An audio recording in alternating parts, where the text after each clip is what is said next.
नमस्कार, मी दिवाणजी आहेर विशेष वृत्त घेऊन आपल्या समोर आलो आहे. मनची जनता आमच्या बरोबर आहे आणि 100% आम्ही चारही उमेदवार हर्षला गावडे, दमयंती भोईर, नरेंद्र कुलकर्णी आणि मी स्वतः राजेंद्र म्हात्रे 100% या प्रभागातून निवडून येणार. आणि सर्वात महत्वाचं ते धोकेबाज लोक आहेत, त्यांच्यासोबत आपल्याला राहायचं नाही. त्याच्यासाठी मी इकडे आलेलो आहे. धोकेबाज कोण तुम्ही समजून जा कोण आहेत ते. आणि तर म्हणतो भारतीय जनता पार्टीची सुनामी या वसई तालुक्यामध्ये आलेला आहे ना. यामध्ये सर्व वसई विकास आघाडी वाहून जाणार आहे. वसई विरार शहर महानगरपालिकेच्या रणसंग्रामामध्ये आपण उतरलो आहोत आणि आता मी कामन गावात मध्ये आहे. तर कामनच्या या चौकामध्ये जे प्रचाराला निघालेले भारतीय जनता पार्टीचे उमेदवार प्रभाग क्रमांक 27 मधून राजू म्हात्रे, गावडे, दमयंती भोईर, नरेंद्र कुलकर्णी असे 4 उमेदवार आपले भारतीय जनता पार्टीकडून 27 प्रभागामध्ये लढत आहेत. भारतीय जनता पक्षाकडून 4 उमेदवार पॅनल पद्धतीचे यावेळीची निवडणूक आहे. आणि एकदम प्रथमच आता आपल्या सोबत माजी नगरसेविका प्रीती म्हात्रे यांचे मिस्टर दिनेश म्हात्रे आले आहेत. या रस्त्यावर बराच काही लढा दिला आणि ते सध्या भारतीय जनता पक्षामध्ये आहे. ते पक्षात का आले वगैरे ते नंतर जाणून घेऊया. तर नवीन चेहरा, अतिशय धडाडीचा कार्यकर्ता म्हणून मी तरी राजू म्हात्रे यांना गेली 10-15-19 वर्षापासून मी पाहतोय. तर आपला प्रचारामध्ये कसा प्रतिसाद आहे? नक्की प्रचार बघा, तुम्ही बघताय एवढी जनता सगळी आमच्या बरोबर आहे. कामन गावातले, कामन परिसरातले, जोशेंद्रचे, नायगाव, सातवीचा सुद्धा भाग आमच्या या प्रभागामध्ये आहे. केंद्रात सुरू असलेले काम माननीय नरेंद्र मोदी यांचं आणि आपल्या राज्यामध्ये सुरू असलेले मुख्यमंत्री देवेंद्रजींचं काम, गरीब जनतेपर्यंत जेवढ्या योजना, विकास कामं हे जे सुरू आहे, जेवढा स्पीड आहे. आणि आता ज्या विधानसभेचे निवडणुका झाल्या त्याच्यामध्ये आमच्याकडून वसई विधानसभेच्या संघर्ष कन्या आमदार स्नेहाताई दुबे पंडित यांचं जे वसई विधानसभेमध्ये सुरू असलेलं काम हे बघून जी लोक, जनता आमच्याकडे आपोआप येत आहे. तुम्ही बघत असाल सगळा समुदाय खूप आमच्या बरोबर आहे. कामांची जनता आमच्या बरोबर आहे आणि 100% आम्ही चारही उमेदवार हर्षला गावडे, दमयंती भोईर, नरेंद्र कुलकर्णी आणि मी स्वतः राजेंद्र म्हात्रे 100% या प्रभागातून निवडून येणार अशी मी तुम्हाला देतो. मॅडम, आपण काय प्रतिक्रिया द्या? भारतीय जनता पार्टीतर्फे आम्ही 4ही उमेदवार माझं नाव हर्षला प्रवीण गावडे, आमचे दुसरे उमेदवार आहेत राजेंद्र म्हात्रे, दमयंती भोईर आणि धरेंद्र कुलकर्णी. प्रचार एकदम सुंदर आहे आणि चांगलाच आहे. लोकांचा खूप चांगला प्रतिसाद आहे. कारण गेल्या 15 वर्षामध्ये आज तुम्ही देखील पाहिलेलं असेल की भले लोक सांगतात आता नगरसेवक नव्हता, प्रशासकीय राजवट होती, परंतु जरी प्रशासकीय राजवट असली तरीही तुमचा त्या महानगरपालिकेवर अधिकाऱ्यांवर जो वचक होता तो अजूनही विरोधकांचाच होता. त्याच्यामुळे लोक आता कंटाळलेली आहेत आणि लोकांना परिवर्तन हवं आहे. ज्यांचा वचक होता त्यांना जनता कंटाळली आहे, परिवर्तनाची वाट बघत आहे. काय सांगा? नाव सांगा. माझं नाव दमयंती भोईर आहे आणि मला असं वाटते की जे 15 वर्षात झालेले नाही ते आमचे भारतीय जनता पार्टीचे 4ही उमेदवार आम्ही हक्काने सांगतो आणि 100% सांगतो. आजपर्यंत जे मूलभूत गरजा आणि जे काही परिवर्तन झालेले नाही आम्ही निवडून आल्यानंतर 100% करणार, हा आमचा आश्वासन आहे. आपण चौथ्या उमेदवाराकडे जाऊ. प्रभाग क्रमांक 27. मी नरेंद्र कुलकर्णी, भारतीय जनता पार्टीचा अधिकृत उमेदवार महायुतीचा. आपण सांगू इच्छितो की गेली कित्येक वर्ष जो विकास थांबलेला आहे आणि आपल्या देशाचं नेतृत्व नरेंद्रभाई मोदी यांच्या मार्गदर्शनाने तथा आपले महाराष्ट्राचे मुख्यमंत्री देवाभाऊ आणि आपल्या इकडचे आमदार संघर्ष कन्या यांच्या मार्गदर्शनाने लवकरच या विभागाचा कायापालट करण्यात येईल आणि जी काही कामं जी थांबलेली आहेत ती सगळी कामं मार्गी लागणार. विधानसभेच्या निवडणुकीमध्ये स्नेहा पंडित दुबे या भरघोस मतांनी निवडून आल्यानंतर जनसंपर्क कार्यालयाच्या उद्घाटनानिमित्त राज्याचे मुख्यमंत्री देवेंद्र फडणवीस वसई पश्चिम येथे आले होते. त्यावेळेस त्यांनी त्यांच्या भाषणामध्ये स्नेहा दुबे पंडित यांचा उल्लेख त्यांच्या वडिलांमुळे खूप संघर्ष झाला म्हणून संघर्ष कन्या केला आहे. तर आपण अशाच ह्या विषयाला आधारित हा भिवंडी कामन रोडवर खूप संघर्ष केलेले माजी नगरसेवकाचे मिस्टर दिनेश म्हात्रे यांनी केला आहे. तर त्यांना अमर संघर्ष भिवंडी रोड संघर्ष योद्धा म्हणू. तर त्यांची प्रतिक्रिया घेऊ. काय सांगाल? मी ॲडव्होकेट दिनेश म्हात्रे, माजी सरपंच कामन. जसं तुम्ही सांगितलं की या कामन भिवंडी रस्त्याने संघर्ष केला. अनेक आमच्या आमच्या आयुष्यामध्ये संघर्षच आहे आणि अनेक अनेक विषयावर तुमचा कामन भिवंडी रस्ता असेल, पाण्याचं आंदोलन असेल, त्याच्यानंतर इथे एसटी सेवा असेल, शाळेच्या विद्यार्थ्यांचा ऍडमिशनचा प्रश्न असेल, प्रत्येक विषयावर आपण संघर्ष केलेला आहे. आणि तुम्हाला सांगतो की यावेळेला आणि विश्वासघातकी लोकांच्या सोबत आपल्याला राहायचं नाही. आणि मोदीजींचे, त्याच्यानंतर देवेंद्र फडणवीस आणि आमच्या वसई विधानसभेचे आमदार संघर्ष कन्या स्नेहाताई दुबे यांचे हात आम्हाला बळकट करायचे. त्याच्यासाठी मी बीजेपीला पूर्ण समर्थन दिलं आहे. मी बीजेपी मध्ये प्रवेश केलेला आहे आणि राजेंद्र म्हात्रे, हर्षला गावडे, धैर्येंद्र कुलकर्णी आणि आमच्या दमयंती ताई यांना प्रचंड मतांनी निवडून आणायचं आहे. लोकांना या माध्यमातून एवढंच सांगतो की लोकांच्या भूलथापांना बळी पडू नका. जे आयत्या पिठावर रेगोट्या उडाले या भागामध्ये आलेले आहेत त्यांना नाकारा आणि त्यांचं जे आमिष असेल त्याला धुडकावून लावा आणि आमच्या चारही उमेदवारांना येत्या 15 तारखेला कमलाचं निशाण बटन दाबून प्रचंड मताने विजय करा. प्रचंड मताने विजय होईल. मला उमेदवार राजू म्हात्रे यांना विचारायचं आहे की तुमच्या समोर जे उमेदवार आहे, आम्ही असं ऐकलं आहे की ते पण आसपासचे भूमिपुत्र आहे, परंतु यापूर्वी ते नगरसेवक होऊन गेले, तर ते या गावात आलेच नाही असं ऐकलं. ते यावर काय सांगणार, तुम्ही कशी मात द्याल? बघा, कामांची जनता सुज्ञ आहे, सुशिक्षित आहे, त्यांना माहिती आहे कोण कसं काम करतं आणि काय ते नगरसेवक होते, त्यांनी इथे काय काम केले हे जनतेला माहिती आहे. कामांच्या सातीच्या जनतेलाही माहिती आहे. त्याच्यामुळे मतपेटीत तुम्हाला रिझल्ट समजणारच आहे. त्याच्यामुळे आम्ही आमच्या पद्धतीने काम करत असतो आणि करत राहणार आहोत.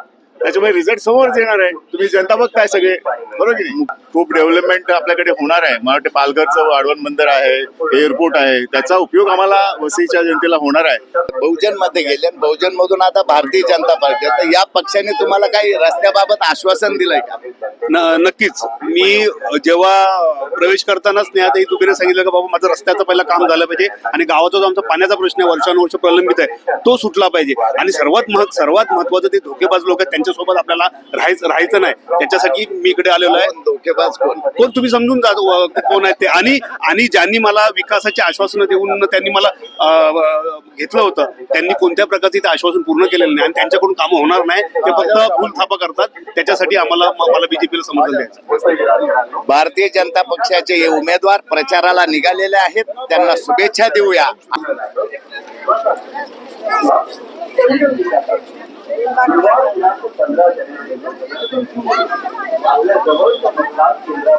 नमस्कार, आपण कामन गावामध्ये आहोत. आपल्या समोर कामन मधील ज्येष्ठ एकदम जुने फाउंडर म्हणू परिषदेवर केदारनाथ म्हात्रे ची प्रतिक्रिया घेऊ, राजू म्हात्रे आणि त्या पॅनलचे. तर त्या काय प्रतिक्रिया द्याल यावेळेसच्या उमेदवाराबाबत आणि मागच्या लोकांनी काही इकडे काम केले नाही केले? मागच्या लोकसभा निवडणुकीपासून या वसई तालुक्यात नव्हे तर पालघर जिल्ह्यामध्ये परिवर्तनाची सुरुवात झालेली आहे. खासदार निवडून आलेच डॉक्टर हेमंत सवरा. त्याचबरोबर विधानसभेच्या ज्या निवडणुका आल्या त्यावेळेलाही बहुजन विकास आघाडीचं संपूर्ण पाणीपत झालं.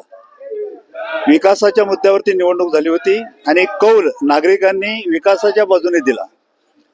यापूर्वी जी सत्ता होती तिथं संपूर्णपणे सत्तेचा गैरवापर करून फक्त कार्यकर्त्यांचीच पोटं भरायची, त्यांनाच मोठं करायचं, त्यांचाच विकास करायचा, हा एक कलमी कार्यक्रम चालू होता. पाणी पाहिजे, रस्ते चांगले पाहिजे, मराठी शाळा ज्या आहेत त्या नगरपालिकेने घ्यायला पाहिजे होत्या, असे अनेक प्रश्न हे काही सुटले गेले नाहीत. आणि त्यामुळेच हे परिवर्तन झालेलं आहे. दरवेळेला वसई आघाडीचे नेते म्हणत असत ही आमची पाण्यासाठी शेवटची निवडणूक, परंतु संपूर्ण तालुक्याचा प्रश्न सुटण्यासाठी असलेलं कामणचं देवकुंडी धरण, जे जवळजवळ 30 वर्षापूर्वीच प्रस्तावित असलेलं धरण आहे, परंतु ते जे धरण त्या तत्कालीन त्यावेळच्या काँग्रेस सरकारने केलेलं होतं, ते जवळजवळ 35 वर्ष फाईल बंद होतं. खरं म्हणजे ह्या इकडच्या नेतृत्वाने जितेंद्र ठाकूर यांनी हे करायला पाहिजे होतं, परंतु याच्या संदर्भात त्यांनी काही केलं नाही. केलं तर नाहीच, परंतु इथं प्लॅनिंग अथॉरिटी सिडको होती. सिडकोच्या माध्यमातून हा पाणी प्रश्न सिडको सोडवणार होती, परंतु तत्कालीन त्यावेळेला त्यांच्या 4 नगरपालिका बहुजन विकासच्या ताब्यात होत्या. त्यांनी सिडकोला विरोध केला. त्यांनी सांगितलं की पाण्याचं सगळं जे काय फंड असतो तो आमच्याकडे द्या, ते आम्ही व्यवस्था करू. आणि त्यांनी सूर्या नदीचं पाणी वसई तालुक्यामध्ये आणलं. खरं म्हणजे सूर्या नदी पालघरसाठी होती, तिकडच्या लोकांसाठी होती. परंतु मानवतेच्या दृष्टिकोनातून हे पाणी वसईला मिळावं असं कोर्टामध्ये सुद्धा हा निर्णय झाला. ते सूर्या नदीचं पाणी हा निर्णय झाला. माझा सांगण्याचा उद्देश कामणचं जो देवकुंडी धरण झालं असतं तर संपूर्ण वसई तालुक्याची पाण्याची समस्या सुटली होती. सिडको करत होती, सिडकोनी केली असती तरी सुटली असती, परंतु याच्यावर काही काम झालं नाही. जेव्हा आता हे परिवर्तन झालेलं आहे, खासदार आहेत, पालकमंत्री भाजपचे, सरकार भाजपचं आहे, या इथं आमदार भाजपचे आहेत. आम्ही तो प्रश्न, मी स्वतःही प्रश्न तो निवेदनाद्वारे या लोकांच्या निदर्शनास आणून दिला आणि ह्या सरकारने, या पालकमंत्र्याने ताबडतोब याची दखल घेऊन हा देवकुंडी धरणाचं काम आता हाती घेतलेलं आहे. त्याचं सर्वेक्षणाचं काम सुरू झालेलं आहे आणि हा महत्वाचा प्रश्न आता मूलभूत पाण्याचा जो आहे तो सुटणार आहे. या इथं कामण बापाणे रस्ता हा सिडकोने प्रस्तावित रस्ता किंवा त्याच्या अगोदरी PWDने प्रस्तावित रस्ता म्हणून हा भूसंपादन केलेला जागा होता आणि तो व्हायला पाहिजे होता. ह्याच्या संदर्भातही इकडच्या आमदारांनी काही केलेलं नाही. आम्ही अनेकदा त्याच्या संदर्भामध्ये आंदोलनं केली. कामन बापाने म्हणजे कसा रस्ता? मराठी शाळेपासून तर आपल्या याचं काम सुरू आहे. आता नदीवर फाउंडेशन सुद्धा आहे, त्याचं काम आता सुरू आहे. परंतु हे काम मी अनेक वर्षापासून त्यांनी घेतलं.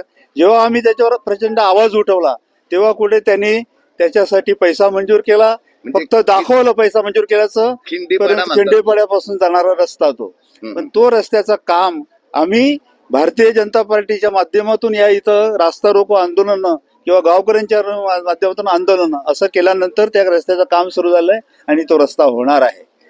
भारतीय जनता पार्टीचा महापौर बनला तर मी तुम्हाला खात्रीने सांगतो की हा जो निसर्गरम्य असं वसई आहे, ऐतिहासिक वसई आहे, धार्मिक स्थलांचं इथं महत्व आहे. हे ऐतिहासिक आणि निसर्गाचं हरित जो वसई आहे हे खरोखर चांगल्या पद्धतीने होईल. जो कसा तरी गलथान विकास झालेला आहे, सिडकोचे प्लॅन न करताना अनधिकृत कामं करून सिमेंट कॉन्क्रीटचं जंगल झालेलं आहे.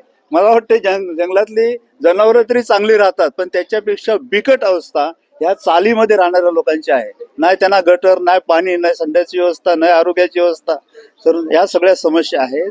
ह्याचा पद्धतशीर विकास भारतीय जनता पार्टीकडे प्रोग्राम आहे.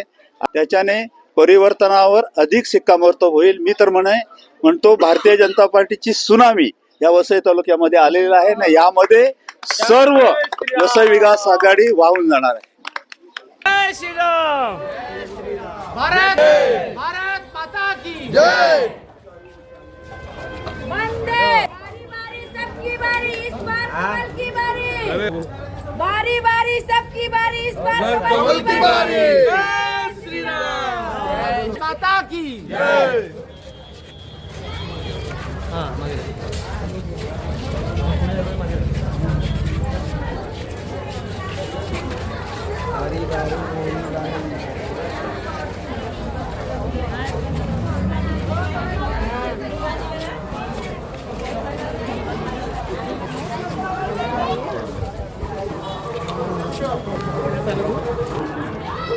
पार्टीच्या, भारतीय जनता पार्टीच्या विजय असो, भारतीय जनता पार्टीच्या विजय असो. सुनामी होऊन विरोधकांचं पूर्ण त्यामध्ये वाहून जाणार. तर 15 तारखेला होणाऱ्या मतदानामध्ये आणि येणाऱ्या 16 जानेवारी 2026च्या निकालाकडे सर्वांचं लक्ष लागले. तोपर्यंत आपण प्रतीक्षा करूया आणि महापौर कोणाचा बसतो हे बघूया. धन्यवाद.